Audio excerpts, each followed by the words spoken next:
Ok. Ok, 3, deputado. ok? Ok, já estamos ao vivo pelo Facebook Bom, do deputado Francisco Lima. bom, boa tarde aos nossas convidadas, né? E boa tarde a todos os internautas, né? Que já virou aqui uma prática habitual. Às quartas e sextas-feiras, sempre às 17 horas, nós estamos iniciando mais essa live aí com o Lima, a de número 20. Ontem eu estive participando de uma live com o nosso eterno senador Eduardo Suplicy e um prefeito de Alagoas, um prefeito do Rio de Janeiro, que estão experimentando a implantação de uma renda básica. E o Suplicy nos dizia que era a live de número 120 do dia 20 de março para cá. Eu digo, meu Deus do céu.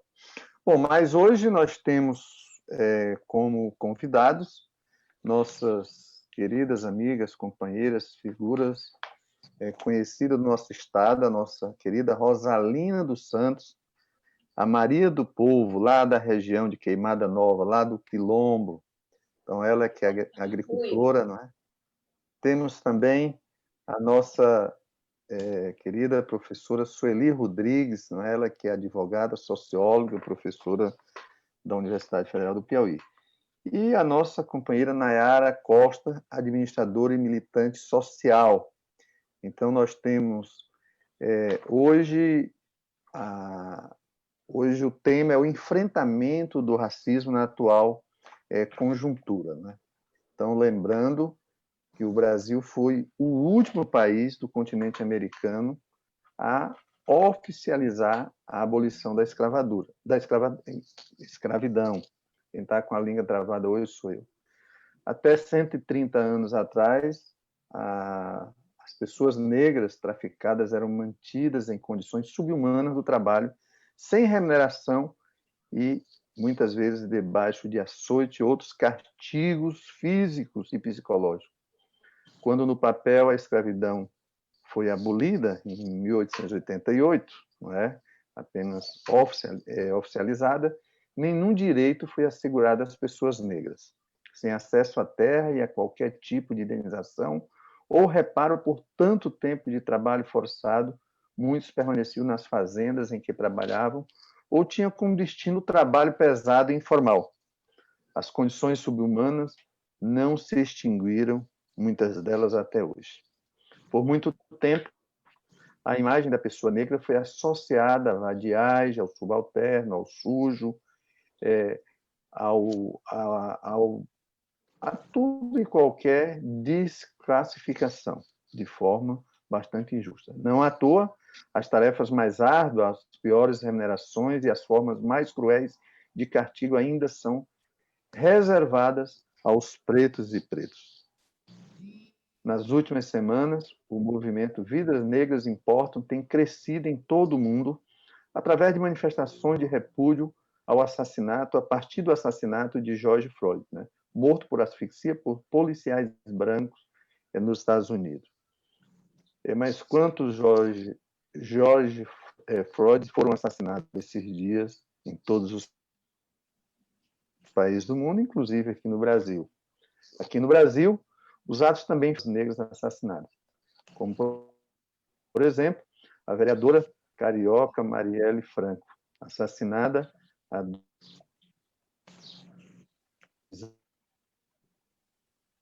anos e 3 meses e ainda hoje sem resolução. Quem matou? Pedro, de 14 anos, morador do Complexo do Salgueiro, no Rio de Janeiro, morto a tiro na porta de casa numa operação policial.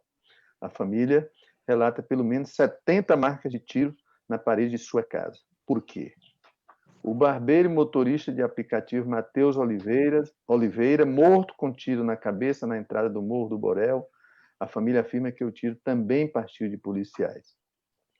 Recentemente, o menino pernambucano Miguel, de 5 anos, que morreu ao cair do 9º andar de um prédio. O menino estava sob a guarda da patroa, uma ricaça residente lá no Recife, né? Patroa de sua mãe, que era empregada doméstica, e no momento da morte passeava com os cachorrinhos da patroa. O caso chamou ainda mais atenção devido ao questionamento do trabalho doméstico durante o período de isolamento social. Então, são essas situações e outras decorrentes, sobretudo, do racismo assumido ou disfarçado, que nós vamos tratar hoje com essas militantes, aguerridas que eu acabei de tratar agora. Então, Maria Rosalina dos Santos, agricultora natural de Paulistana, liderança quilombola, moradora no quilombo Tapuio, no município de Queimada Nova, ali próximo de Paulistana. Conhecida em sua terra natal como Maria do Povo, membro da Coordenação Nacional de Articulação das Comunidades Quilombolas do Brasil, CONAC, e da Coordenação Estadual das Comunidades Quilombolas do Piauí, SECOC Piauí. Militante do movimento sindical rural, defensora das causas sociais, educadora popular, seu ativismo é referência e reconhecido pela ONU Brasil. Filiada ao Partido dos Trabalhadores, é ex-vereadora e também já foi candidata por 2 vezes a deputada estadual aqui no nosso querido estado do Piauí. Então, agora, só para testar aqui o som e verificar se está conosco. Boa tarde, Rosalina. Tudo bem com você? Boa tarde, deputado Lima. Boa tarde às companheiras Nayara e professora Sueli, Cristiane. E assim, as demais pessoas que, com certeza, nesse momento, né, acompanham um pouco esse nosso bate-papo. Ok. De início, obrigado, Rosalina. Está ouvindo? Sim, sim. Ah, tá. De início, eu quero, assim, parabenizar, deputado, pela sua iniciativa, né, de trazer no seu mandato essas oportunidades e esses espaços de debate, principalmente debate que é uma necessidade muito grande da gente fazer na sociedade brasileira em que nós vivemos, mas que as oportunidades são mínimas. Então, de início, agradecer pela oportunidade, pelo convite, e parabenizar pela sua iniciativa de trazer esse tema para que a gente possa estar debatendo. Ok, eu quero...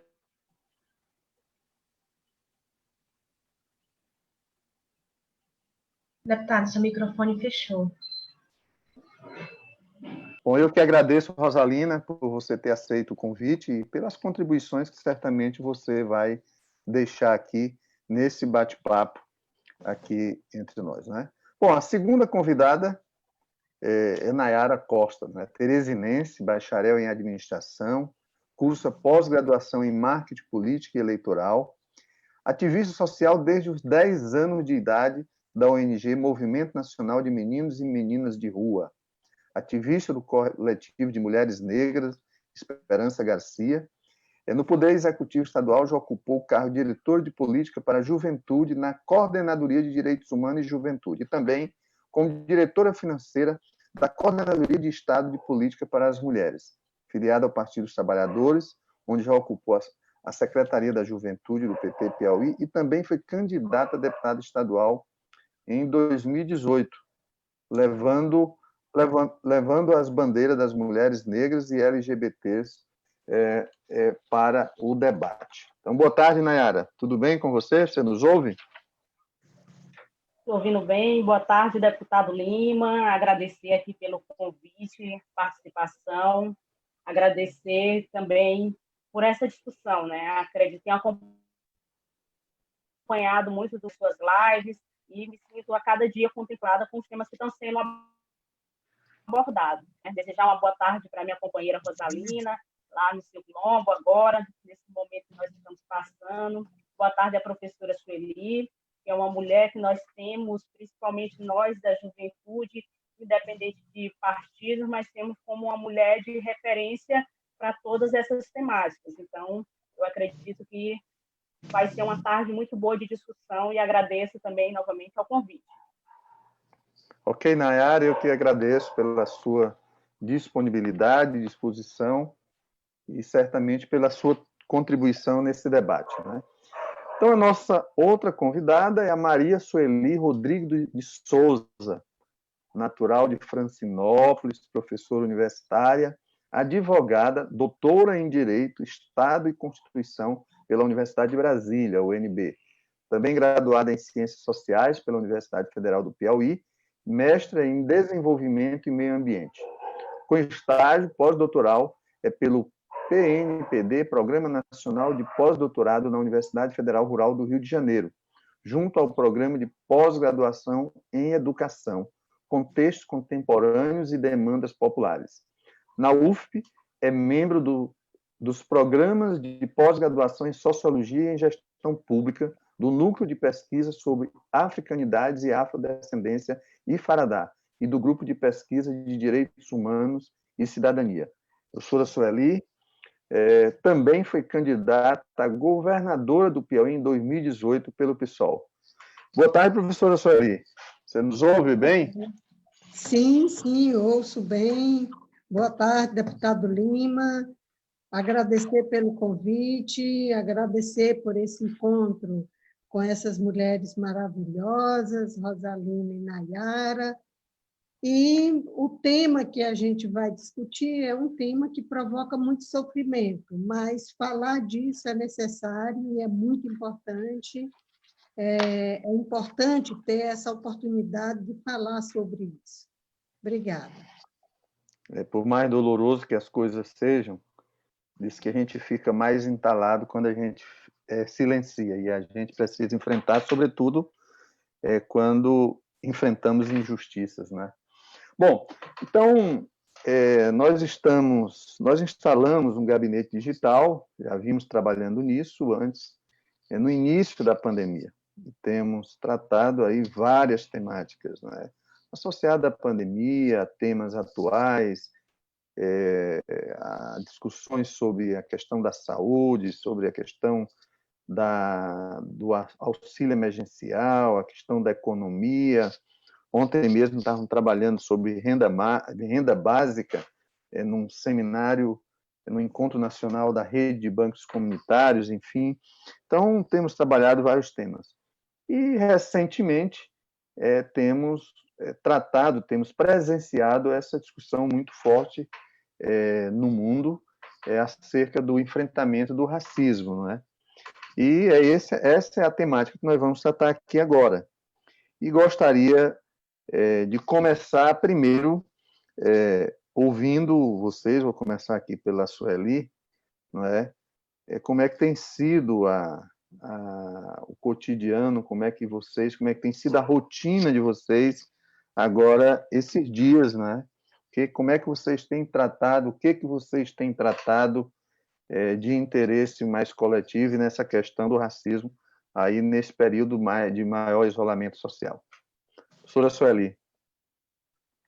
Olha, no início da pandemia, eu achava assim, que seria uma grande oportunidade para o ser humano se sentir na frente do espelho, refletir sobre a cultura que é construída, e também achava que seria um período em que eu iria atualizar minhas tarefas atrasadas e que eu teria bastante tempo para isso.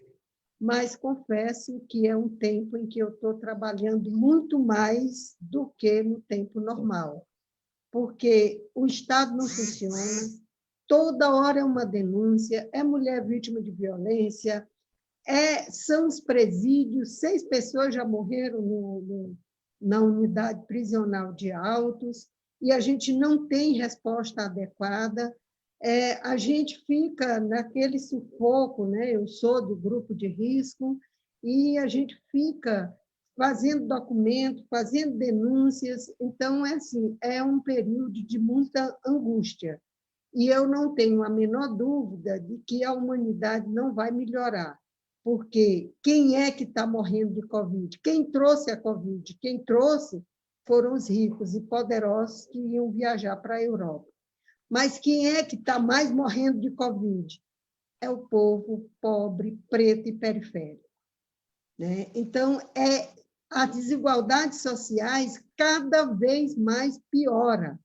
Não tem essa de que aqui a pandemia igualou todo mundo. Mentira! E isso em todos os lugares. O racismo, lamentavelmente, não é só para os países que enfrentaram a escravidão. Racismo tem nesse planeta completo, porque quem não teve escravo enriqueceu às custas da escravidão. Então, reparação da escravidão deveria ser feita em todos os países, inclusive esses que enriqueceram às custas da escravidão nos nossos países. Então, assim, é um período em que a desigualdade social acirrou muito mais. E, cada vez mais, as pessoas que já vivem no âmbito de muita desigualdade social estão mais acometidas por isso. Então, é um período de muita dor e de muita angústia, porque dá uma sensação de que parece que essa cultura eurocêntrica, ela parece que ela não tem jeito. Esse processo parece que nunca vai se curar, porque nem um passo menor, porque essa cultura ela nasceu já com a escravidão da pessoa negra. E esse passo para reparar isso não aconteceu, e no período da pandemia piora isso. Né? Então, é um momento de muita angústia. Ok, professora Sueli, muito obrigado. Eu também tinha esse sentimento de que ia reparar algumas coisas, ia corrigir outras, ia aproveitar para refletir, parece até que as reflexões a gente tem feito, mas a sensação é de que a gente está trabalhando muito mais. Bom, então, minha querida Nayara, como tem sido a sua rotina, como é que você tem atuado aí no enfrentamento ao racismo aí nesse período da pandemia? Novamente, boa tarde, concordar aí com a fala da professora Sueli. Primeiro dizer que é um momento muito difícil para todo mundo, né? Mas não existe, com o passar dos dias do início desse isolamento, nós conseguimos ver que não existe o que estava sendo divulgado. Está todo mundo no mesmo barco. Esse coronavírus, esse Covid é uma doença que é democrática. E aí, com o passar dos dias, nós fomos vendo que não tem nada a ver, que não é dessa forma. Né? Nós sabemos quem realmente está sofrendo, quem está pagando o preço maior de tudo isso que tem acontecido. Infelizmente, as pessoas nas comunidades, o pouco que poderia ainda estar sendo dado como auxílio, como suporte para as pessoas conseguir, as mulheres, os homens, mas principalmente as mulheres negras, mães de famílias que sustentam suas casas, tem passado diariamente. Né? A incerteza de quando tudo isso vai amenizar, uma insegurança de saber se amanhã vai ter uma alimentação para colocar dentro da sua casa. E aí nós temos avançado nessa discussão, criando uma rede nesse primeiro momento de algumas pessoas, mesmo cada um na sua casa, mas na questão aqui de Teresina, na questão do isolamento, sem poder ter esse contato de perto, mas eu e algumas amigas criamos algumas redes para tentar fazer esse cadastro de algumas mulheres nessa primeira plataforma de auxílio emergencial, que não conseguia ter acesso à internet, não conseguia porque tinha problema em CPF. Então, de toda forma, tentando buscar uma ajuda para amenizar o sofrimento da população, né? Porque é uma realidade que nós temos hoje, não só em Teresina, mas em todo o Brasil. Um outro ponto que também é necessário nós colocarmos, e aí eu já vi algumas lives falando a respeito disso, é o questionamento de como nós vamos sair dessa pandemia.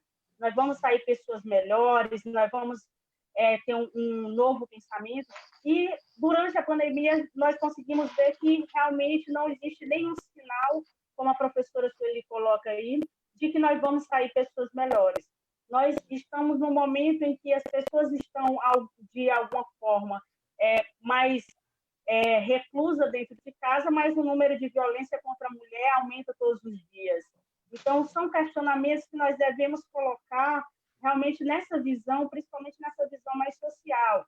Né? Nesse momento, a gente vê a mídia, de certa forma, seja a mídia formal, seja a nossa mídia alternativa, divulgando as manifestações que acontecem no mundo todo, principalmente agora nos Estados Unidos, com essa morte que ocorreu, mas no Brasil não é uma situação diferente e nem distante. Todos os dias morrem jovens negros periféricos, seja por conta da violência da polícia, seja por conta de outros motivos, mas com o principal foco, que é a questão do racismo.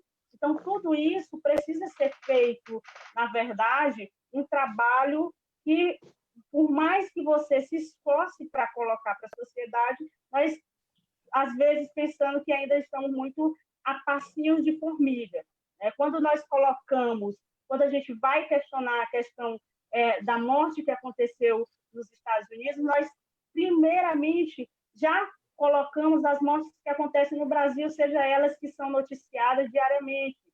Quando a gente vê que não tem um resultado, muitas vezes nós, que somos mais de movimentos sociais, militantes, ficamos meio desmotivados por essa questão.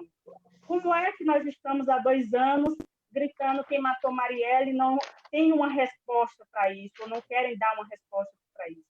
Então, toda essa composição ela vem através dessa discussão, desse racismo que há tão pouco tempo as pessoas falavam que o racismo é um racismo que não está escancarado, mas nós sabemos que não é dessa forma.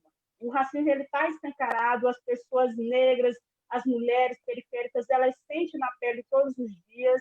E aí, deputado Lima e também convidados que estão participando mais tarde, eu preciso colocar um pouco de um relato, porque é interessante a gente abrir para quem está participando, que está assistindo, porque a live tem conseguido chegar a muitos locais, mas em relação a isso, quem são, como é que se dá essa construção de ser antirracista, mas numa vivência diária que a sociedade tem mostrado para você a todo dia, que você não está naquele local, que você não pode fazer isso, ou que você não pode fazer aquilo, e de você não se sentir representado nesses espaços, porque onde estão as mulheres negras na política, onde estão os homens negros na política, onde está a juventude na política. Então, é uma discussão que nós devemos realmente fazer. Tá, nós vamos fluindo em cada bloco, vamos apontando aí um... Minha querida Rosalina, boa tarde, quase boa noite, não é? E você que está aí no Quilombo, não é? Como tem sido a sua rotina e a sua contribuição nesse debate sobre o racismo agora nesse período, Rosalina? Então, falar desse tema realmente, como disse a professora Sueli, realmente a gente magoar as feridas. Como as companheiras trouxeram um relato, um retrato desse contexto a nível de sociedade, mas focada mais na área urbana. E aí a minha fala vai direto das comunidades, a vivência nas comunidades nesse período. E aí, essa fala que faço, não faço ela apenas só aqui no Piauí, mas é uma realidade que as comunidades, que a negrada nas comunidades quilombolas, que a negrada que está na área rural, que está nas periferias, enfim. Esse período de isolamento social veio apenas revelar, para alguns, aquilo que há tempo a gente já dizia, que a escravidão não acabou. Quando o deputado faz esse relato da abolição da escravidão, então, assim, há 130 anos atrás, a escravidão ela foi apenas modernizada. Foi uma lei que foi assinada para tornar um povo livre, porém, sem a mínima condições e dignidade de sobreviver. E aí, diante disso, para nós que estamos nas comunidades rurais, que sofrem todos os tipos de racismo, de preconceito, de impacto, então, Por isso que a gente diz que a escravidão ela não acabou, ela apenas foi modernizada, que às vezes a gente olha e não enxerga, a gente apenas sente, né? Porque nós somos seres humanos e temos sentimento. E aí, nesse período de isolamento social, muitas comunidades, nesse Piauí e nesse Brasil, têm enfrentado realmente os maiores desafios. Entre eles, podemos trazer aqui a situação em plena pandemia, a ameaça, a perseguição das comunidades quilombolas de Alcântara. É uma situação que a gente vem nessa luta há muito tempo e, justamente nesse período de isolamento social, se acirrou mesmo essa situação das comunidades, que além disso que a companheira Nayara coloca, da questão dos meios de condições de vida, né? Onde falta o alimento, onde falta o trabalho, falta o alimento, falta a assistência à saúde, falta tudo, ainda vem por outro lado, essa situação de perseguição às comunidades. Mas isso não está acontecendo só em Alcântara, né? Em outros estados, em outras comunidades, a gente vê nas comunidades, falando aqui do Piauí, a gente, em pleno isolamento social, muitos empreendimentos têm entrado nas comunidades quilombolas, justamente aproveitando esse isolamento social, né, para instalar lá os seus empreendimentos. Então, são situações que a gente vem lidando, né, que, para a nossa leitura que a gente faz, é que nesse isolamento social apenas vem revelando cada vez mais aquilo, né, que para alguns olhos não era percebido. Então, redobrou muito mais, né, a nossa atenção e a nossa luta, né, na defesa desses povos, justamente por conta de, como a gente não tem como fazer um trabalho presencial, à distância, esse monitoramento, então, dia e noite, como disse a professora Sueli, os fatos, né, os acontecimentos acontecem dia e noite, que a gente tem que estar atento para isso. Então, vejo que cada vez mais redobra, né, esse grande desafio de enfrentamento em defesa, né, da nossa causa, em defesa da nossa vida, porque o racismo ele está estruturado, né, enculturado, né, em todos os espaços da sociedade. Então, vejo que cada vez mais a gente tem que redobrar a nossa luta, o nosso compromisso e buscar aliados, né, principalmente aqueles que dizem ser racistas, mas aí vejo que não basta dizer que não é racista, tem que ser antirracista, né? Então, busquei esses aliados para que reforcem essa luta, né? Não sei se no combate, mas no enfrentamento ao racismo institucional, estrutural, cultural, psicológico, enfim, de todas as naturezas. Certo. Ok, Rosalina, muito obrigado.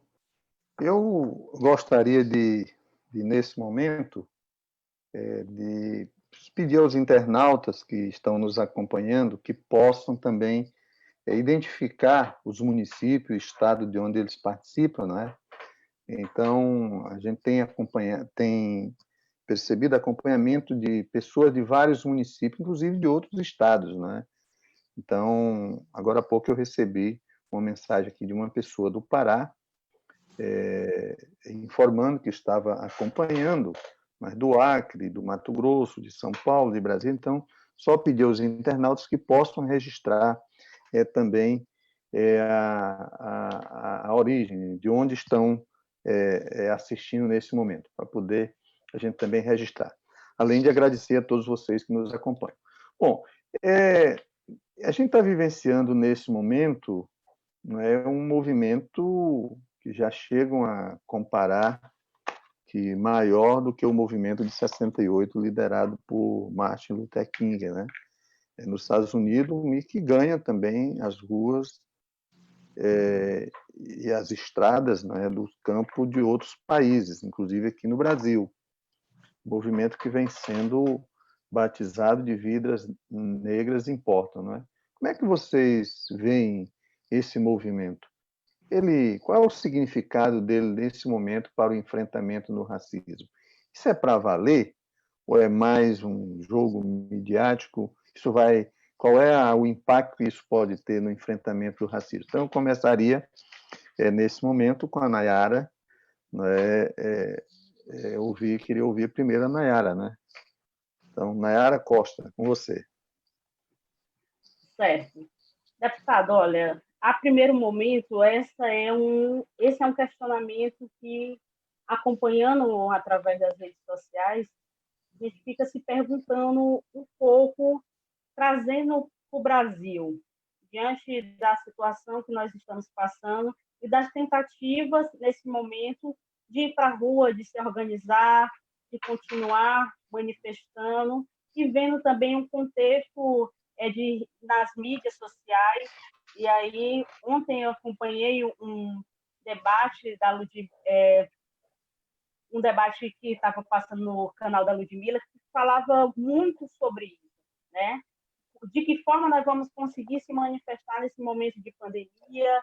Nós vamos para a rua, correndo um risco, de certa forma, de voltar para as comunidades, que são os pontos mais frágeis nesse momento de pandemia.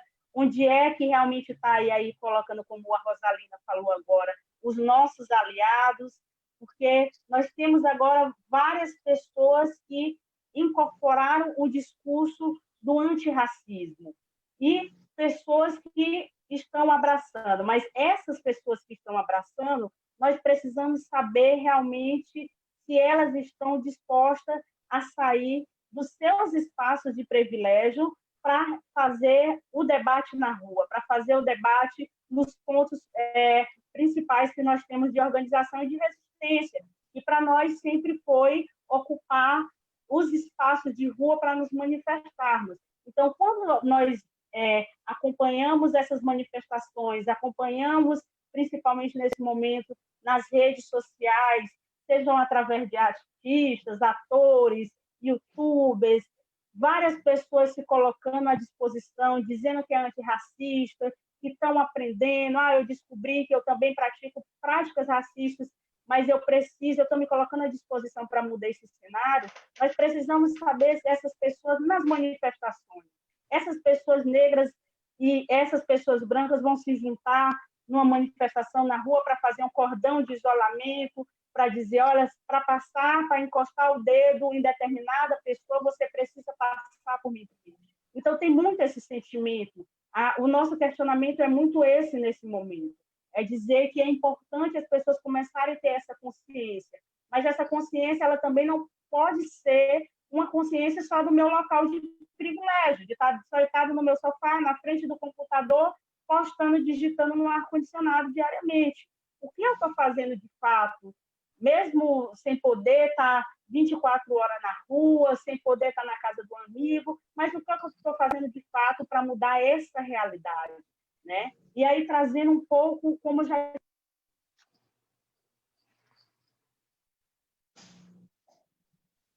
Na verdade, o sentimento que eu tenho de algumas pessoas que acabam colocando é como se tivesse descoberto o racismo agora, e isso, às vezes, a gente fica... Que história é essa? O que é que está acontecendo? Não é dessa forma.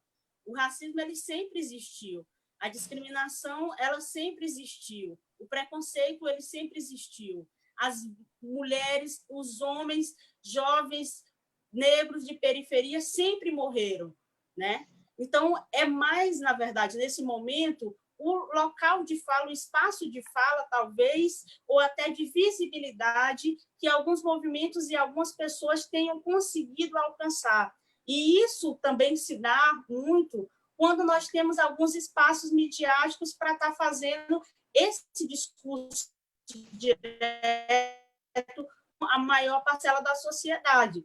Então, eu acredito que esse movimento que tem acontecido, não só a nível de mundo, mas que já aconteceu há muito tempo e que vem acontecendo há muito tempo no Brasil, ele é um movimento que veio para ficar. né? É um movimento que veio para ser discutido, é um movimento que veio para ser dialogado. Agora, também é importante ressaltar que nós estamos num aspecto mais geral, porque, infelizmente, a gente se depara, além de uma pandemia, com um governo federal que, infelizmente, se coloca a todo momento e é racista, é preconceituoso, e isso não temos como negar, se coloca no desmonte das políticas públicas, poucas políticas que conseguimos avançar ainda em governos anteriores. E isso também tem que ser colocado para a sociedade. Quando você retira uma secretaria de igualdade racial, quando você não inclui essa temática dentro das escolas, quando você não cria essa visibilidade, isso tudo dá espaço para que a população negra, a cada dia, sofra mais. Então, esse espaço de fala, essa abertura dos movimentos que têm sido construídos, e aí eu acredito que é importante a cada momento ressaltar principalmente isso. Nós não estamos repetindo ou pegando, colando ali o que o amiguinho fez de outro país. Nós não estamos repetindo o que os Estados Unidos estão fazendo, as pessoas dos Estados Unidos estão fazendo. É uma luta que ela é única, mas cada um tem o seu espaço, tem o seu local de fala. O nosso local de fala, ele sempre teve e sempre foi, na verdade, invisibilizado. Então, essa luta do racismo, essa grande corrente que acontece nos Estados Unidos, ela acontece a todo dia, todos os dias e a todas as horas no Brasil, quando um menino é morto na favela, quando um cidadão é morto na rua, numa rodovia, quando nós ficamos há 2 anos lutando e gritando que precisamos de resposta para a morte de uma mulher negra como a Marielle, e não tem nenhuma resposta. Então, essa luta ela não foi construída da noite para o dia, é uma luta que sempre existiu. Eu acredito que essa força, agora, nesse momento, ela tem se dado muito mais através da questão desses espaços de rede social, de visibilidade midiática, mas que é uma luta que, a cada momento, ela só se fortalece. Independente daqui a 2, 3 dias, daqui a 4, 5 meses, ela tenha uma redução, na verdade, de projeção nos Estados Unidos, mas no Brasil é uma luta que ela é contínua e que não vai diminuir de forma alguma. Ok, obrigado, Nayara. Também agradecer aí a presença, né, e o acompanhamento dessa live do Gabinete Digital do Lima, do Mandato do Lima, e agradecer também pelos questionamentos, pelas sugestões, né? Bom, minha querida Rosalina, recentemente nós acompanhamos aí uns áudios, né, sendo realçado do presidente da Fundação Cultural Palmares, né, o senhor Sérgio Camargo, a fundação que foi criada exatamente para ajudar na luta e na discussão do enfrentamento ao racismo, do reconhecimento das comunidades quilombolas, ele atacar de forma escancarada o movimento negro, né, classificando como escória maldita. Na ocasião, o senhor Sérgio Camargo também utilizou palavrões para agredir a memória de Zumbi dos Palmares e afirmando que eu mesmo era um escravizador, né? Então, e além de criticar o Dia da Consciência Negra, usou outras expressões como macumbeiro a referir-se a uma mãe de santo, enfim. Então, de forma escancarada, inclusive nós lá na Assembleia, uma iniciativa minha do deputado Franzé, aprovamos um requerimento, uma moção de repúdio e solicitação dele do afastamento do cargo, né? Como é que você representa isso? Você, como do movimento, como uma pessoa integrante da coordenação nacional, como é que você vê isso? O que isso significa, essa forma, como presidente da Fundação Palmares e trata o movimento negro? Minha querida Rosalina. Então, é interessante que a nossa conversa é uma sequência de uma complementando a outra. Então, na fala de Nayara, ela colocou algumas coisas interessantes. E para falar disso, falar dessa figura da Fundação Palmares, né? E aí, quando você fazia pergunta também sobre vidas negras importa, o que significa isso, né? É dizer assim, deputado, para nós, da CONAC, né, a atitude desse cidadão, como presidente da Fundação Cultural Palmares, né, é o retrato, né, do retrocesso e da destruição da vida, né, de muitos negros e negras nesse país. Então, o Sérgio representa a destruição de vidas. Porque a Fundação Cultural Palmares, desde a sua existência, ou com suas limitações ou não, mas tem sido esse órgão de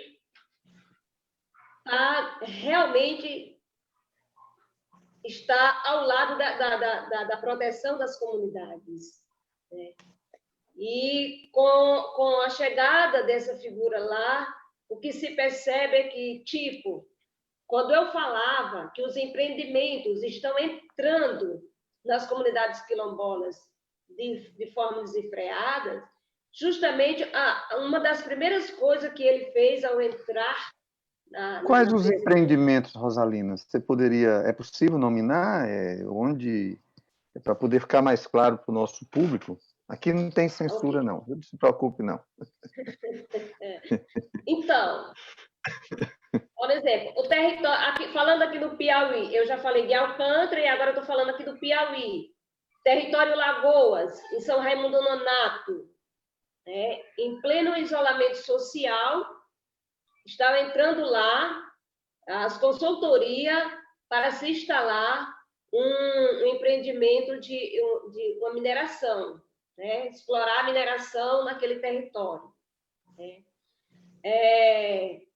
Em Queimada Nova, como é do conhecimento de todos, os parques eólicos estão instalados aqui e agora a gente está com a comunidade de Volta do Riacho, no município de Queimada Nova, sendo impactada com uma pedreira de extração de brita que eles soltaram, como aqui esse ano choveu muito, então a água que acumulou, né, lá nas crateras que já foi extraída as pedras, então eles soltaram toda essa água com os rejeitos dos dinamites, soltou todinha para a única fonte que a comunidade tinha, a única fonte, o açude que tinha, que era de consumo humano, para lavar roupa, para os animais. Então, assim, soltou toda essa água contaminada dentro do açude e não deu a mínima satisfação à comunidade,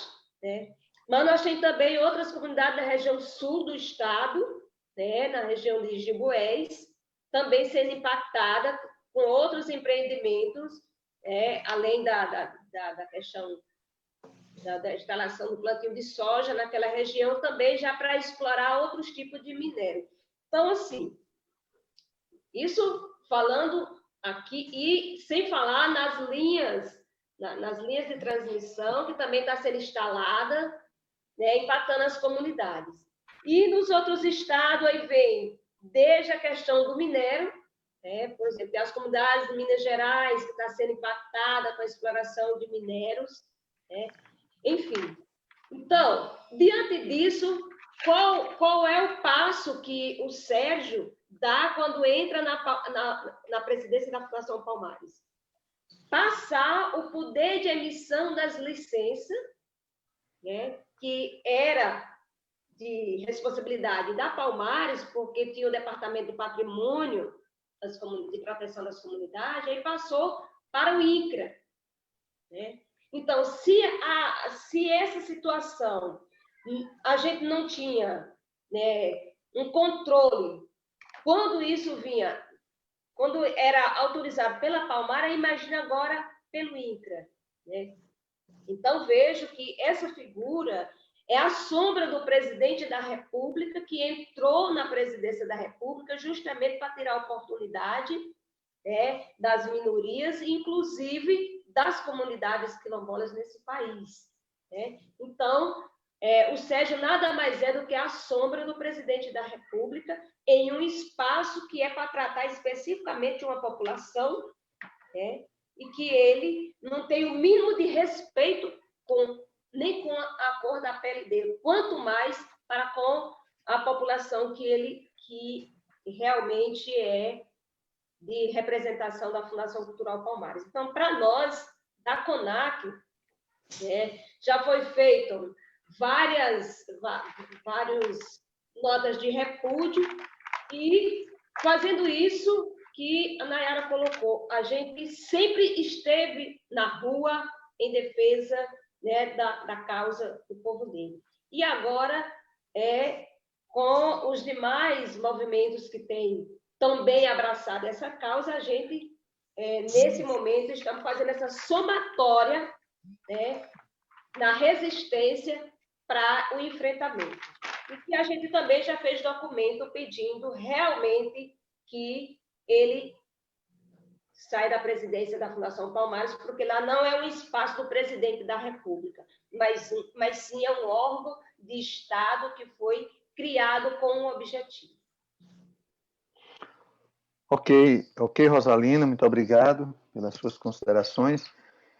Professora Sueli, nós vivemos, não é, os paradoxos, né? De um lado, eu acho que um movimento crescente aí do vidas negras importa, não sei onde vai resultar, e do outro, nós temos instalado o gabinete do ódio, uma onda crescente de violência contra mulheres, contra negros e negras, enfim, contra a população que historicamente vem sempre discriminada, não é?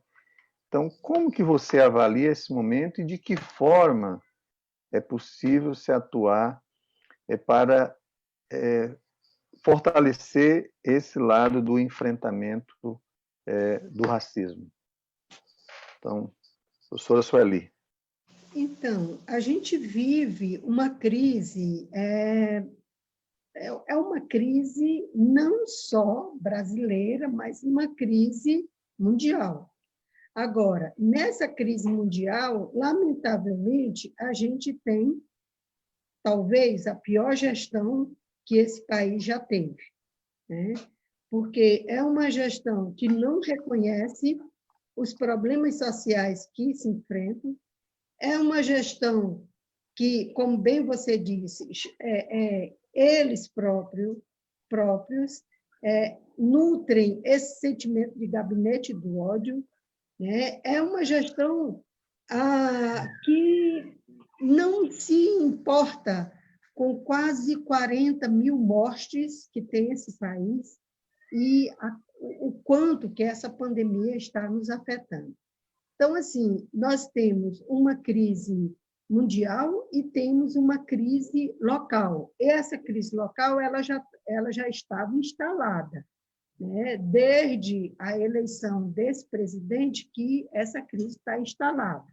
Ele fez questão de ter pessoas negras e indígenas muito próximas a ele para mostrar que aí não existe minoria e nem existe essa pauta. E é lamentável isso. E aí, assim, dizer que os movimentos sociais todo o tempo estão organizados.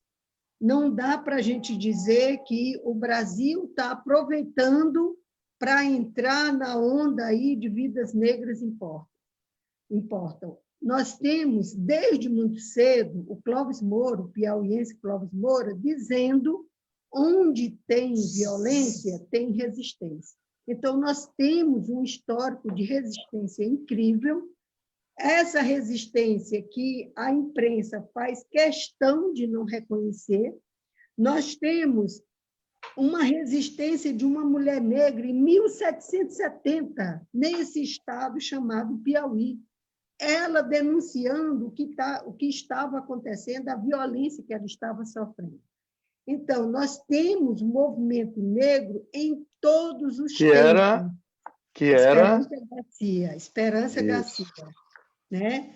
Então, nós temos todo o tempo essa luta. Nós temos as mulheres negras aqui de Teresina, essa é uma denúncia, mulheres negras que são empregadas domésticas, que estão há 2 meses, aliás, há mais de 2 meses, sem poder ir em casa, porque suas patroas não podem viver sem empregada doméstica.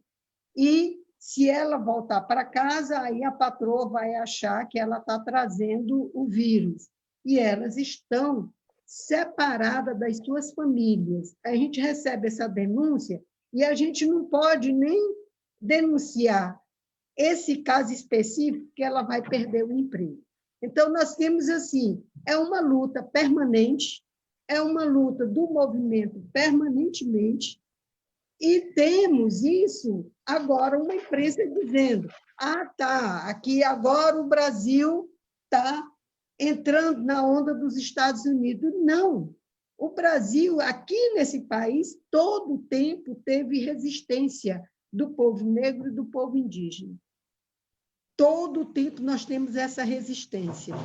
Essa resistência, qual é a importância desse momento? A importância desse momento é que a gente vê países que achavam que não eram afetados pelo racismo se manifestando. Porque eles enriqueceram às custas do racismo, como bem disse Rosalina, a escravidão não acabou, o racismo é a continuação da escravidão. E aí eles estão lá se manifestando. Então, se esse problema é mundial e está havendo uma mobilização mundial ao mesmo tempo, esperamos que alguma coisa aconteça. Esperamos que essas estátuas horrorosas, como tem uma bem aqui, na saída da Ponte da Primavera, quase entrando na universidade, um bandeirante com corpos de pessoas indígenas e de pessoas negras no chão. É um absurdo a gente ter um monumento desse. Agora, não vamos dizer que nós somos os piores. Não. Isso, a Inglaterra acabou de derrubar um monumento desse. E estão dizendo o quê? Que aquela estátua vai ser levada para um museu. É lamentável a situação dos museus, dos nossos museus, tá? Porque não tem a história do povo indígena, não tem a luta do povo indígena e do povo negro. Não tem, é só a história dos brancos, como só os brancos tivessem construído isso aqui. Na verdade, eles não construíram, foi nada. Quem construiu foi o povo negro e o povo indígena que construiu isso. Então, esperamos que essa união, né, a morte do George Floyd, que isso provoque essa união das lutas. Mas essas lutas, elas acontecem em todos os lugares, inclusive no nosso país e no nosso estado. Nós temos resistência histórica disso. Esperamos que isso venha a fortalecer, porque é a união de várias lutas.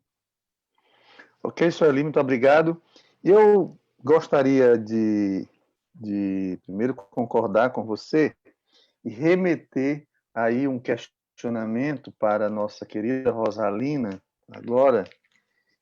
Quem quer se engajar na luta, não é, de enfrentamento ao racismo, de libertação do povo mais pobre, de participar desse debate sobre a questão da organização quilombola?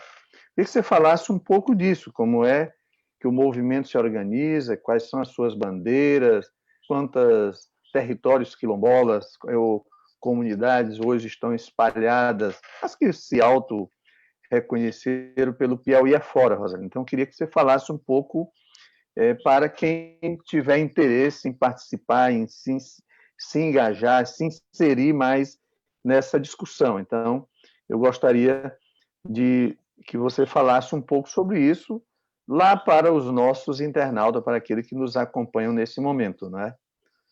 Então, Rosalina? Sim, senhor. Sim, senhor. Sim, senhora. Então, assim, primeiro dizer que no Piauí, hoje, são mais de 200 comunidades mapeadas. Nós temos 226 comunidades mapeadas no estado do Piauí, sendo que temos um território, que é o território Lagoas, na região de São Raimundo Nonato, com 119 comunidades, né, que aí são essas 119 comunidades, juntamente com as demais, tem essa somatória de 226 comunidades mapeadas no estado do Piauí. Entre essas, nós temos a maioria já com a certidão emitida pela Fundação Cultural Palmares, a certidão de autodefinição, de autorreconhecimento, né? Qual é a nossa bandeira de luta, não só no Piauí, mas a nível nacional? A nossa bandeira de luta é a regularização fundiária dos territórios quilombolas.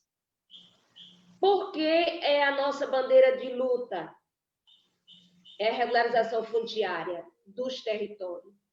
Porque, para nós, defender o território quilombola vai além da terra. Então, o território quilombola não se resume apenas na terra. O território quilombola é um espaço de pertencimento. Porque ali está a terra que nos garante o sustento, o alimento, a moradia, mas ali também está o sagrado. Todas as comunidades quilombolas que você chegar,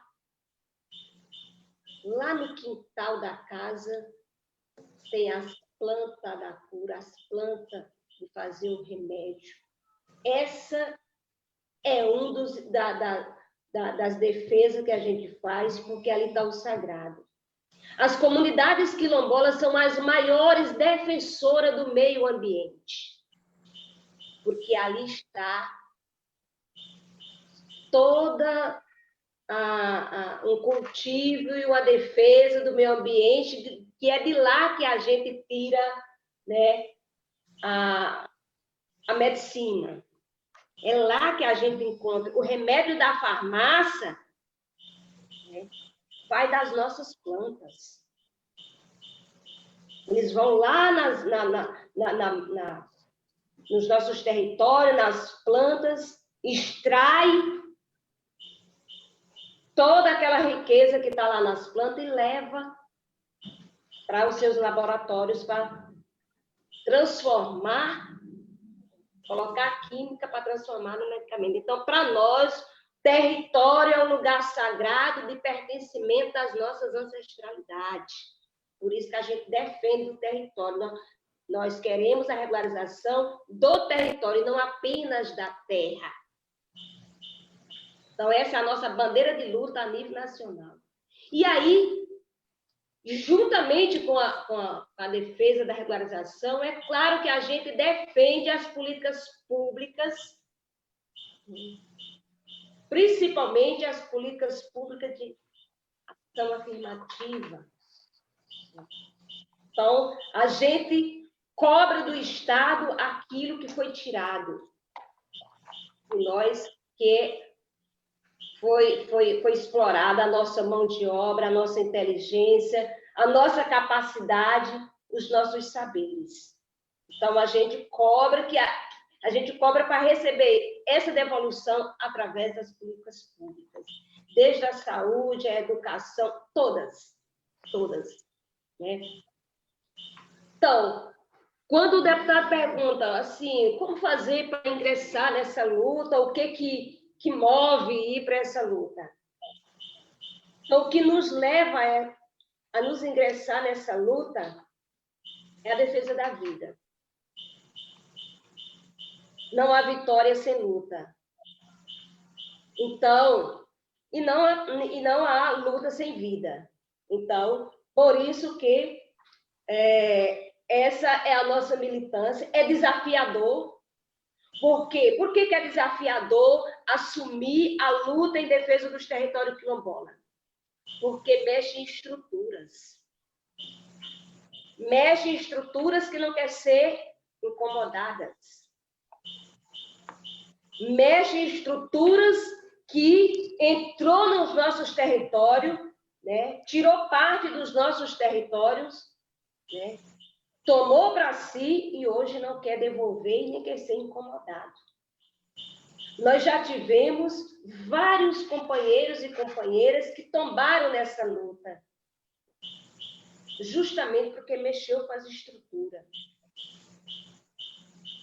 Quando eu tenho a consciência que algo não é meu e que eu peguei, sabendo que não era meu, eu não quero ser incomodada, eu não quero que ninguém venha atrás de mim para procurar.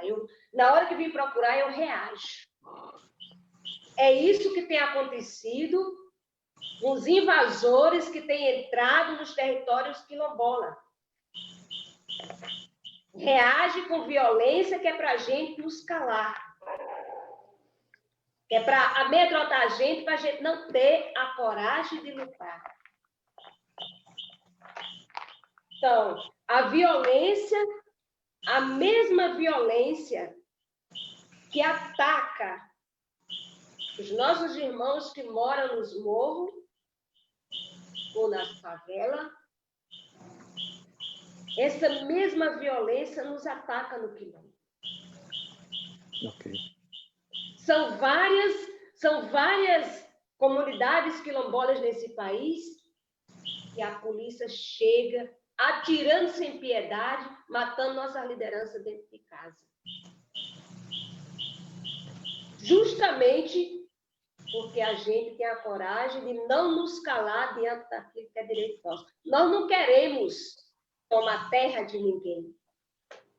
A gente só quer ter a garantia do que é nosso. Que a gente conquistou as duras penas. Então, a vida de militar no quilombo é uma vida muito desafiadora, mas, porém, é uma luta que se faz com muita energia, com muita garra, porque nós somos movidos da ancestralidade para continuar defendendo aquilo que eles sempre defenderam, o lado sagrado, o território, a vida. Ok, Rosalina, muito obrigado, né, pela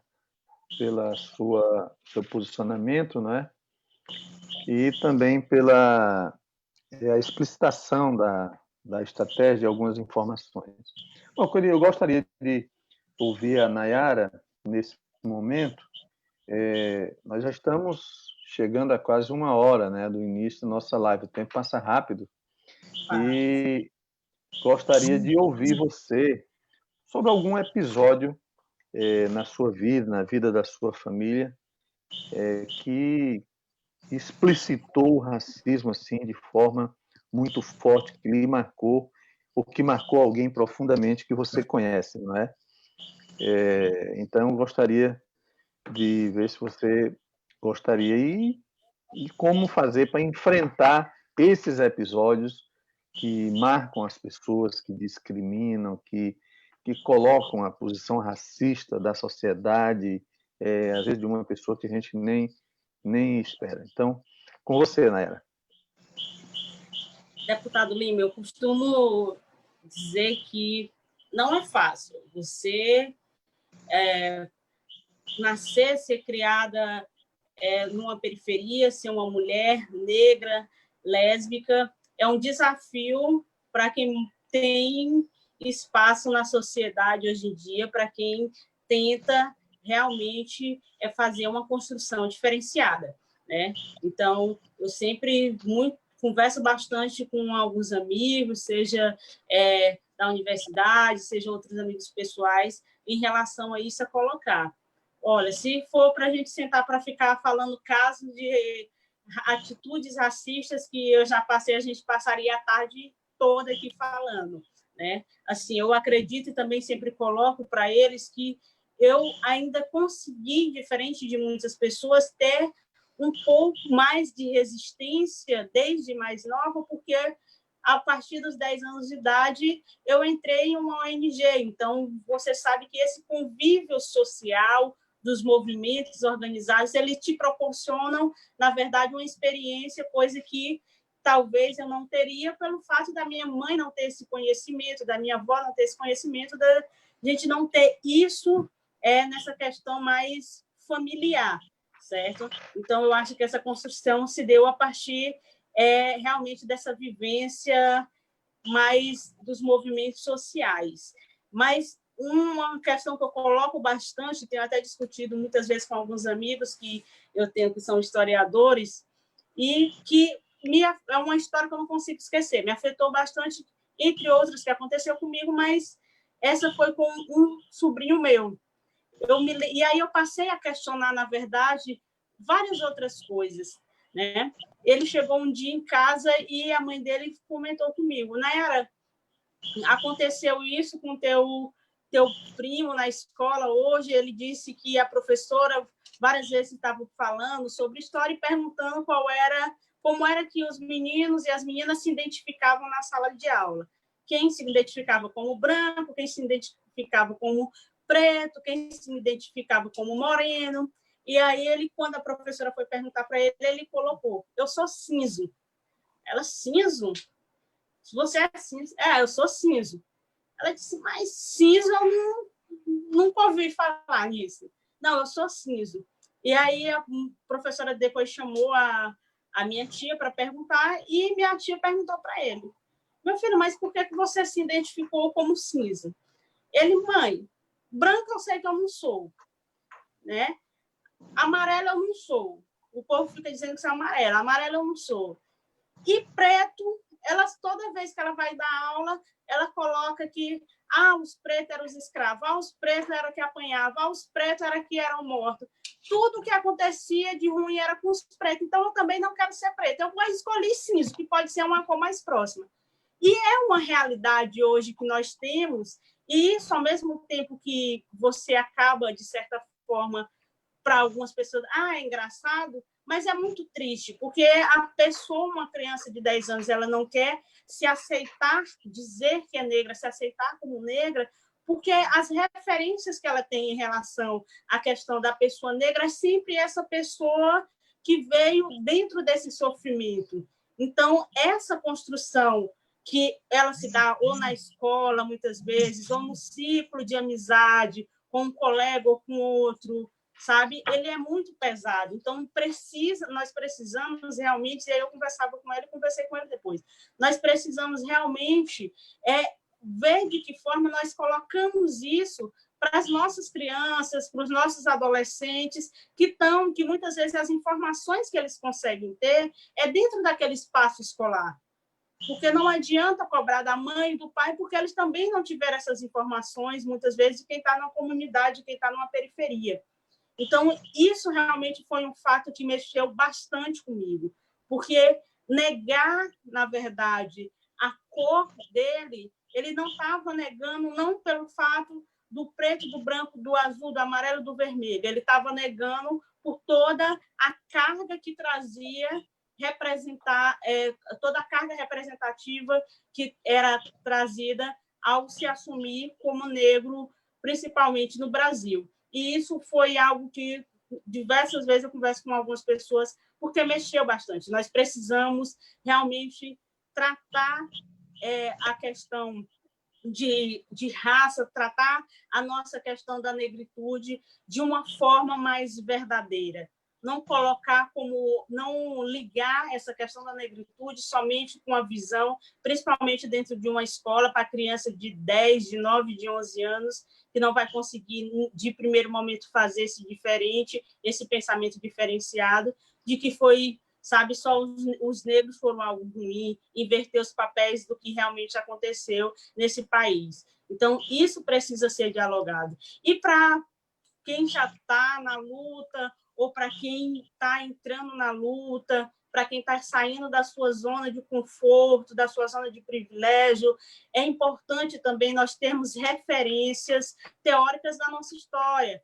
É importante nós estudarmos, é importante nós lermos, é importante, quando for falar num debate, que for procurar debater sobre essa onda que acontece, para a gente não cair naquela aquela loucura do momento de pensar que a luta começou agora. É importante a gente procurar na internet, e todos os dias está cheio de debate. Como eu disse ontem, teve um debate bastante interessante de uma mulher jovem do Maranhão chamada Ludmila Santos, que ela trabalha a questão da poesia, a questão da mulher negra nos espaços de poder, de uma forma sensacional. Nós temos a Djamila Ribeiro, que tem livros maravilhosos, que conseguem uma fala mais acessível, que consegue chegar realmente às pessoas que estão iniciando esse debate ou que estão dando continuidade para essa temática. Então, é necessário fazer a luta, mas fazer a luta de uma forma cuidadosa para não afastar as pessoas. E a cada momento é preciso, sim, você reforçar dentro dos espaços que você já imagina que aqui nesse espaço não tem racismo, mas que muitas vezes as atitudes elas são, de certa forma, tentando ser niveladas, mas que elas acontecem. Então, eu acredito que esse debate, esse momento, esse espaço, parabenizar novamente pelo convite, deputado Lima, porque é muito importante. A cada momento que nós temos 20, 30, 50, 100 pessoas nos assistindo, olhando a temática, vai criando um pensamento diferenciado ou reforçando, na verdade, um empenho para essa luta contra o racismo. Tá, obrigado, Nayara. Professora Sueli, a violência, as mais diferentes formas, sempre foi uma marca da discriminação racial? Então, por que isso? O momento, às vezes você tem a sensação de que está acontecendo um aumento da violência contra os mais pobres, as mulheres, os negros, as negras, enfim. Ou sempre foi assim? E por que isso? Por que se manifesta de forma tão forte essa questão da violência nesses momentos, durante a vida inteira, não só nesses momentos? Na verdade, isso acontece desde a invasão desse país e dos demais que foram invadidos pela Europa. Eles vieram com uma ideia, inclusive nesse tempo o direito era religioso, era uma bula papal, né, em que o Papa dizia que todos aqueles que não professasse, que não cultuasse Cristo, poderiam ser escravizados. Era uma autorização do Papa. Então, eles vieram com essa missão. E vieram... Qual era o projeto? Muito bonito isso que a Rosalina diz com relação à territorialidade. Eles vieram para matar os daqui e trouxeram os africanos, que era a forma de desterritorializar. Então, essa violência ela nunca modificou. E aí você pode perguntar, mas por que isso era? Por que isso aconteceu? Como é que um continente, que é a Europa, faz isso com dois continentes, inclusive com a Ásia? Por que esses continentes se curvaram ao poder europeu? Primeira coisa é que eles não vieram, como aparece no nosso livro didático. Onde é que o racismo acontece? Acontece dentro da escola, acontece nas religiões, acontece em todos os lugares, na universidade.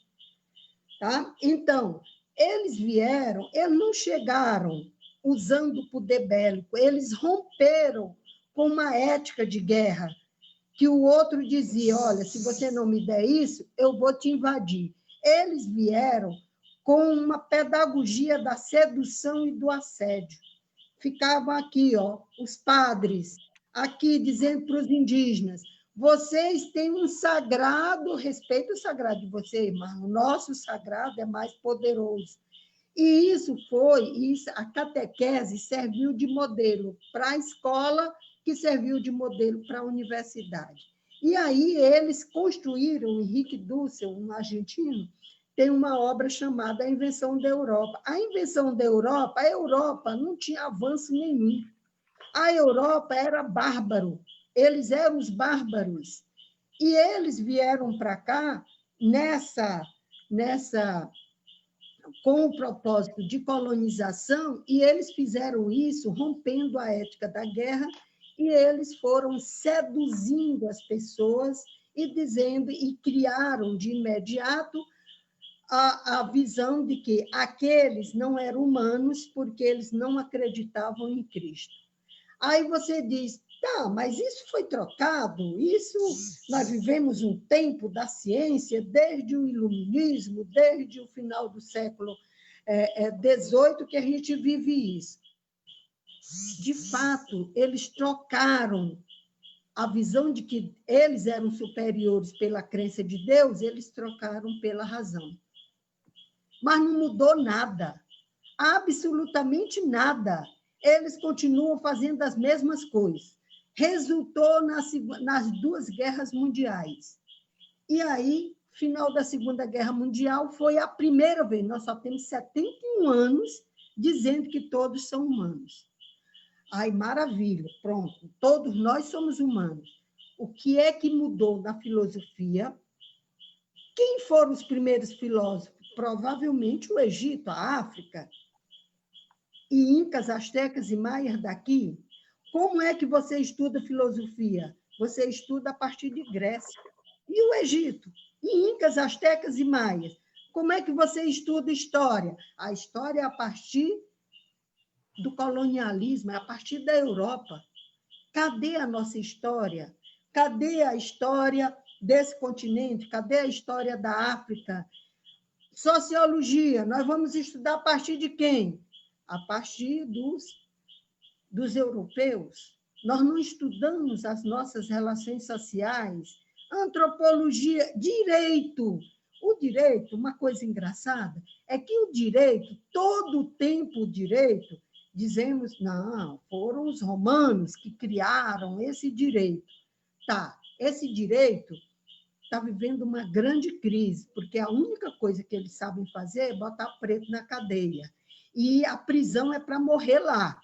Tão tal que o que está acontecendo agora na pandemia é para morrer. Nem julgado foi, mas a população está dizendo, não, mas e aí o que é que eles fizeram? Então, há uma verdadeira intolerância com isso. Aí, como esse sistema de direito só sabe mandar inocente para a cadeia, só sabe isso mesmo. Aí, eles vão atrás, imagina, a gente vai resolver a crise do direito com justiça restaurativa no penal e a constelação familiar no civil. Adivinha de onde é que vem isso? Da África. O próprio cara que criou constelação familiar, um alemão, vai lá se divertir na África, chegou lá. Puxa, é curioso como os africanos resolvem a crise familiar. Aí, não, coloca um teatro para um se colocar no lugar do outro, para você sentir como é difícil enfrentar aquela violência. E a justiça restaurativa é a comunidade inteira se reunir para discutir aquele conflito. E todo mundo participa e, no final, sai um compromisso de que eles vão se esforçar para não acontecer esse tipo de conflito. Se você abre qualquer coisa de direito, como resolver os conflitos, você vai encontrar essas duas formas e dizendo que não é europeia. Ainda tem mais. Como é que vai resolver o problema ambiental? O bem viver. Quem criou o bem viver? Os indígenas. Os indígenas daqui, os indígenas da América Latina, que, inclusive, isso virou um princípio constitucional nas constituições da Bolívia e do Equador. Então, eles vão atrás daquilo que esse modelo provoca de problema e nem dão a autoria. nem dão autoria, não reconhece que isso vem de lá. Então, assim, como é que se resolve isso? É preciso que todas as pessoas assumam o peso do racismo, e o racismo é contra as pessoas não brancas, porque é das pessoas pretas e dos indígenas e dos asiáticos. A gente está vivendo aí a crise. O Brasil, o maior parceiro é a China, e aí o povo do governo aí atacando a China, né? Então, essa teoria ela foi alimentada durante a modernidade por Mendel, enfim, encontraram forma de dizer cientificamente que a raça que não é branca é inferior. Então, é um compromisso da humanidade inteira, se quiser ser melhor, se quiser proteger a vida, como está em todas as constituições democráticas. É preciso você, todos os dias, dizer o que eu fiz hoje para combater o racismo. Todos os dias. E quando você se levanta, antes da sua oração, diga o que é que eu vou fazer hoje para enfrentar o racismo. É uma coisa que você tem que enfrentar em todos os lugares. Nós tivemos a política de cota, tem mais preto na universidade. Adianta o quê? Lá estão sofrendo, sendo assediados todos os dias, os cursos considerados famosos, elitizados, atacam essa população todos os dias. Então, não adianta colocar as pessoas pretas na universidade se elas só vão sofrer. No curso de medicina, no curso de direito, nos cursos de engenharia, o relato que a gente encontra é de sofrimento das pessoas. Nas licenciaturas, pode, mas quando se trata dos cursos que é destinado à elite, aí você começa a sofrer assédio desde o primeiro dia. Então, a humanidade inteira, se quiser proteger a vida humana e a vida desse planeta, precisa dizer todos os dias o que é que eu vou fazer hoje e, no final do dia, fazer a sua avaliação. O que é que eu fiz hoje para enfrentar o racismo? Obrigado, professora Sueli. Apenas fazer aqui um comentário. Eu acho que as cotas, independente do que aconteça lá, é importante. Agora, o que tem que se debater é como enfrentar isso lá também. Não deixar que a supremacia branca, né, se sobreponha aos outros e nem se use esses espaços, né? Mas acho que é importante. Bom, mas nós estamos chegando aqui ao final da nossa live, já estamos com 1h20, quase 1h20, ultrapassando aqui a nossa hora, e eu gostaria aqui de fazer a última rodada de comentários aí com vocês, deixar, inclusive, para as considerações finais, mas que vocês pudessem tecer algum comentário. Como é que o parlamento, ou um parlamentar, ou os parlamentares podem contribuir para o enfrentamento do racismo, né? Eu acho que essas são as perguntas que eu, inclusive, me faço todos os dias, né? Como é que eu faço para ajudar a enfrentar o racismo, a discriminação racial como um todo, a questão da violência, do enfrentamento da pobreza, enfim, de tudo enquanto é forma de injustiça, né? Porque senão não vale a pena se ter um mandato. Então, eu gostaria de ouvir vocês começar com a Nayara. Pode ser, Nayara? Qual é a sua? E aí vocês aproveitam e já façam as considerações finais, por favor. Deputada, a Nayara caiu aqui a conexão dela, ela está tentando reentrar aqui na sala, mas daqui a pouco ela volta, tá? Ok, Rosalina, pode ser com você? Qual é a contribuição que um parlamentar ou que o parlamento como um todo pode dar para o enfrentamento do racismo, né? Como é que você vê isso? E aproveite e faça as suas considerações finais também. Então, quando se fala de racismo, eu acho que esse é um espaço, né, onde o racismo está enraizado. Porque se a gente olhar desde o município até chegar na instância federativa, percebe-se que a nossa representação parlamentar é mínima. Então, do mesmo jeito que a criança ou o aluno está na escola, e aí, Nayara, quando ele não se aceita, é porque ele não se vê na escola. Ele, em nenhum material didático, ele se vê ali. Então, como é que eu vou gostar do que eu não vejo? Da mesma forma se dá em relação a essa questão do parlamento. Então, como é que vai haver a defesa ou combate ao racismo no parlamento se a cara preta não está lá? Ou, às vezes, quando o mínimo que chega lá, por ser o mínimo, talvez ainda não se sente encorajado de encapar o debate em defesa da raça. Então, a primeira coisa é colocando um pouco isso, eu sei que não estou respondendo o que você perguntou, mas eu já estou fazendo esse relato para dizer que é muito ausente, né? E aí, se a gente olhar lá para os municípios, principalmente nos municípios, essa ausência ainda está mais ainda. Por exemplo, deputado, olhando para a Assembleia Legislativa do Estado do Piauí, qual é a nossa representação que está lá na Assembleia para abraçar essa, levar para dentro do debate da Assembleia essa temática? Então, é um pouco difícil porque sempre gosto de dizer o seguinte: uma coisa é eu fazer a defesa, né, pelo que eu imagino que os negros sofrem. A outra coisa é eu encampar uma luta no combate ao racismo com sentimento de pertence. Então, vejo que o primeiro desafio está aí. Mas o segundo é a população negra são eleitores.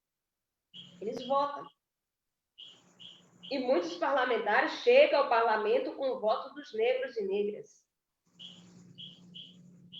Então, é uma das tarefas nossas, não só de votar, mas de encampar uma luta, né, em defesa do nosso voto, cobrando dos parlamentares esse compromisso. Então, é uma das saídas. A outra é a gente continuar fazendo um trabalho junto à população negra, né, principalmente, né, nas comunidades, né, em todas as instâncias, né, para que a gente se autovalorize, se auto-se vê, e em vez da gente continuar colocando nesses espaços pessoas que se diz não racista, mas as atitudes são racistas, chegando lá com o nosso voto, é a gente ocupar esses espaços. Isso só vai ser combatido a partir do momento que a gente ocupar esse espaço. Ninguém faz defesa por fora, só se faz a defesa por dentro. Então, por mais que as pessoas me chamam de louca, por não ter um poder aquisitivo ou uma herança política para concorrer uma eleição a nível estadual, e toda vez estou lá, ou realmente para que a negrada possa ter a oportunidade de dizer assim, eu votei no fulano porque não tinha outra alternativa. Eu não entro como alternativa, mas eu entro como protagonista desse povo. Então, isso só vai ser superado a partir do momento que nesses espaços aonde aonde os parlamentares estão lá para fazer uma gestão, ser ocupado pelas caras pretas também, que se autoassumem. Enquanto isso, é preciso a gente trabalhar a sensibilização, a sensibilidade de deputado Lima, de outros e outros e outros, né? Então, isso só vai ser possível quando a gente realmente ocupar esses espaços. Enquanto não, é buscar esses aliados, como disse, para a gente estar encampando a luta no combate ao racismo. E, como disse, as considerações finais é agradecer por essa oportunidade, por poder estar contribuindo nesse debate, no pouco conhecimento, no pouco acúmulo de vivência que tenho, e dizer assim, que nós, povo negro, povo quilombola, negrada, precisamos de continuar resistindo para existir nesse país racista e preconceituoso, porque vidas de negros importa, e importa muito. A prova é que só existe esse país rico por conta da nossa existência. Muito obrigada, deputado Lira. Eu que lhe agradeço, Rosalina, e dizer que você tem muita vivência, tem muita experiência, tem muita contribuição a dar, inclusive no parlamento. Concordo plenamente com você. Como diz o ditado, só calça o sapato. Como é? Só sabe onde aperta, não é quem calça o sapato. Então, cada um vai vivenciando. Bom, a Nayara já voltou? Sim, deputada, ela já está na sala. Ok, Nayara. Eu fiz um questionamento aí sobre isso, né? Qual é a contribuição que você avalia que o parlamento pode dar para o enfrentamento ao racismo, né? Então, você que também já disputou eleição, que tem uma atuação, uma militância muito forte, então, e aproveite e aí faça as suas considerações finais também. Tá certo, deputado. Quero começar primeiro já fazendo as considerações finais, agradecendo por esse espaço, por esse debate. Como eu disse no início, não é puxando sardinha, não, mas você tem se mostrado a cada dia que passa um deputado atuante nas diversas áreas sociais, como também nas áreas mais burocráticas, econômicas do Estado, mas é o deputado que nós conseguimos ver, se sentir representado com a atuação que tem feito lá na Assembleia Legislativa. Então, quero parabenizar também a professora Sueli, né, a doutora Sueli, que sempre que a gente escuta falando, é uma aula, não tem como não ser. Parabenizar minha companheira Rosalina, desejar tudo de bom. E parabenizar e agradecer a audiência dos telespectadores do deputado Lima, que está assistindo agora. E o sentimento é esse, de que a Rosalina acaba de colocar. Nós termos realmente uma Assembleia Legislativa representativa, né? Nesse momento, nós sabemos quais são a quantidade de pessoas negras que realmente levam uma pauta, encaram uma pauta com os projetos, seja para mulheres, seja para a população negra da periferia, seja para a população negra do campo, seja para a população negra quilombola. Mas dizer isso, que, além de aliado, nós queremos também se ver nesses espaços. E aí, seja através da Rosalina, seja através da professora Sueli, seja através de outras mulheres e homens que precisam realmente estar lá. Essa construção e essa participação, eu acredito que, principalmente nesses momentos de mais embate, ter uma Assembleia que esteja aberta, nesse momento, para o diálogo, certo? Uma Assembleia que pense num contexto maior, independente de ser uma proposta que venha do partido A, do partido B ou do partido C, mas que veja que é uma proposta que tenta amenizar o sofrimento da nossa população negra nesse Estado. Então, a Assembleia ela tem, na verdade, essa responsabilidade nesse momento. Nós precisamos que tenha deputados e deputadas que entendam que, para tentar amenizar, né, o prejuízo que nós já temos passado há muito tempo em relação à questão de falta de espaço, ou mesmo a questão da própria violência contra a população negra, que veja que a população negra ela tem que ter um outro olhar, e não o olhar que sempre seja ligado à questão da polícia. Nós precisamos tirar essa questão da apoio associar com a polícia. As pessoas negras elas não querem mais estar nesses espaços como elas nunca quiseram. Na verdade, essa criminalização da pessoa negra, da população negra, por ser negra, é um debate que nós precisamos principalmente avançar dentro desses espaços de poder, seja dentro do legislativo, seja dentro do executivo, que não dá para olhar a população negra como uma população que precisa ser conversada ou ser tratada somente com a polícia. Então, por diversas vezes, em outros debates, quando nós fazemos, nós colocamos isso. Não dá por que ser contra a militarização das escolas públicas, porque nós sabemos que, infelizmente, nossa população negra, qual é que vai ser o resultado de um espaço como esse? Porque nós sabemos diariamente quais são o que acontece nas nossas periferias. Então, é um modelo que não serve, nós precisamos, entre outras pautas que existem na Assembleia Legislativa para ser conversado, nós precisamos desse espaço de diálogo para mostrar realmente quais são nossas demandas e quais são as problemáticas que nos atingem, que poderiam ser resolvidas bem mais rápido dentro desse contexto legislativo. Agradecer novamente e pedir para me retirar, deputado, porque eu estou iniciando daqui a 5 minutos a apresentação do programa das mulheres. Então, okay. Agradecer e colocar à disposição para um outro momento, tá bom? Ok, Nayara, muito obrigado pela sua contribuição, não é? E pela sua disposição, não é? Para fazer esse debate, para militar em torno da causa e de outras causas de interesse do povo mais pobre, do povo negro, das mulheres, dos homens, enfim, do Piauí. Muito obrigado. Também lhe tenho muito apreço, né? Bom, então, fique à vontade, pode retirar. Nós realmente já ultrapassamos aqui o limite do nosso tempo, não é? Mas termina passando rápido.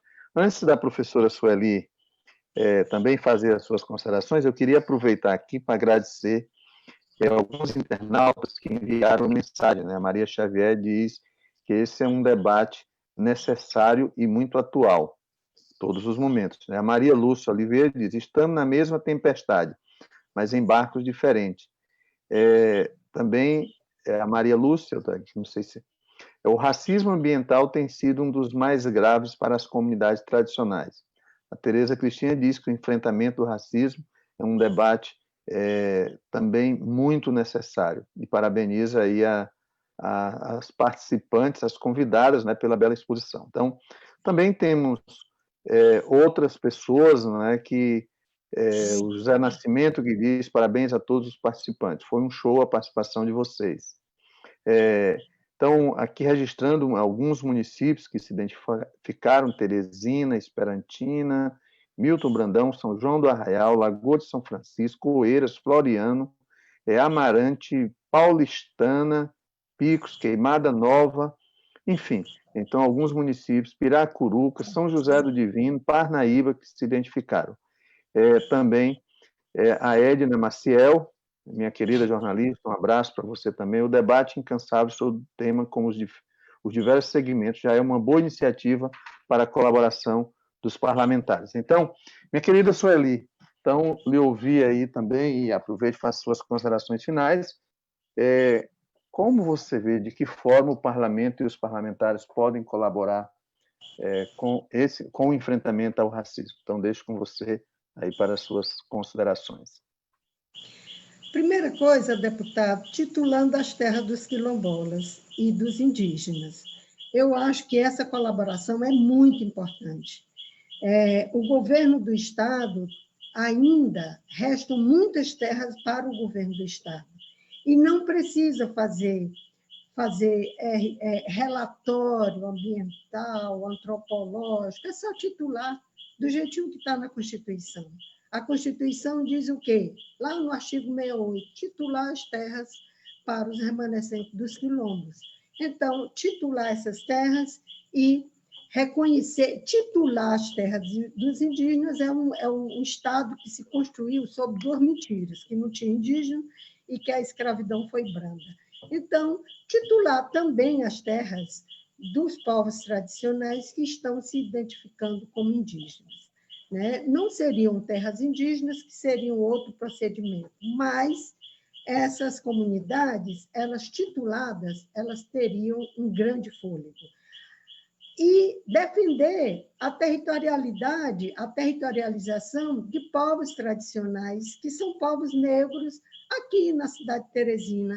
Eu acho que seria muito bacana se a Assembleia fizesse uma audiência pública sobre a perseguição que ocorre com as populações do São Joaquim, de 13 bairros que estão na Zona Norte, com o programa Lagoas do Norte. Seria muito importante, porque essas populações elas são atingidas todos os dias. A única política pública que tem lá é a polícia para prender as pessoas.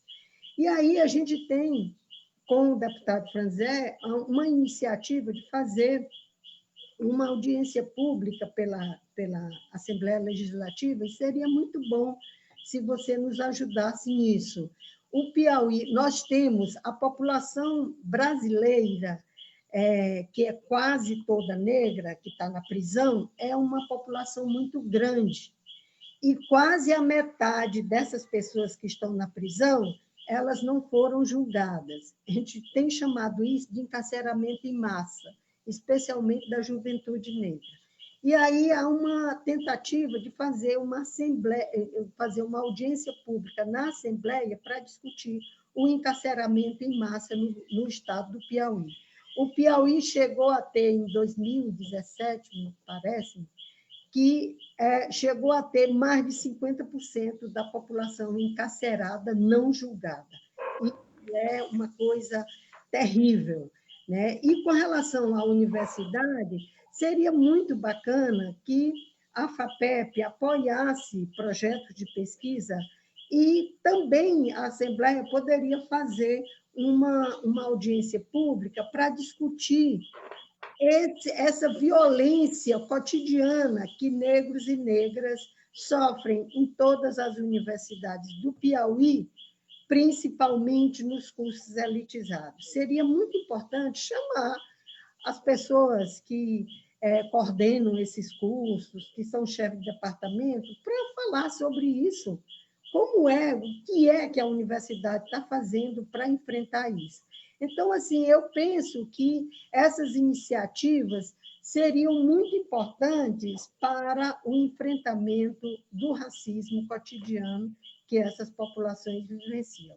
Agradecer o espaço, agradecer o convite, eu acho que é um espaço importante para esse enfrentamento. Muito obrigada. Ok, Sueli, muito obrigado pelas suas contribuições e agora pelas suas sugestões, e vamos tratar sobre algumas dessas sugestões que você trata ali com o deputado Franzé e com outros também que também têm interesse em a gente enfrentar. Depois eu faço um contato aí com você para a gente discutir aí umas questões. Tá? Então, muito obrigado a vocês que nos acompanharam, as nossas convidadas, a professora Sueli Rodrigues, a nossa querida Nayara Costa e a nossa querida companheira Rosalina, a nossa Maria do Povo. Então, um abraço a todos os internautas que nos acompanharam até o presente momento, né? E dizer que na próxima sexta-feira, o tema da nossa live vai ser Juventude e Militância Política e Social, né? Então, com pessoas engajadas nessa temática. Então, nós dividimos a temática da juventude, né? Segmentamos para poder facilitar o envolvimento de muitos jovens. Então, mais uma vez, agradecer a todos vocês, agradecer a nossa equipe técnica e coordenada pela Cristiane Mello, que nos acompanhou, que nos ajuda a colocar em prática esse projeto do nosso Gabinete Digital. Muito obrigado, Sueli, muito obrigado, Rosalina, muito obrigado, Nayara, muito obrigado a todos os internautas e boa noite. Boa noite.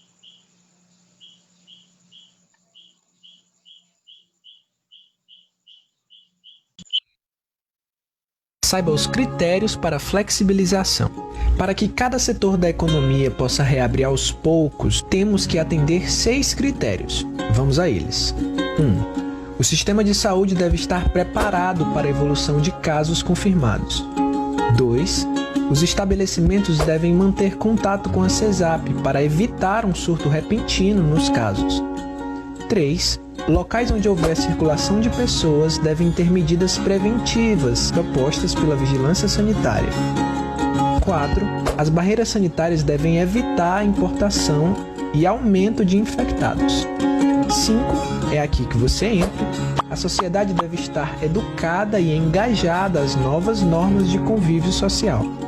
Por último, são ações orientadas pelos cientistas com o apoio do setor público, do privado e da população. Aos poucos, salvaremos juntos o Piauí.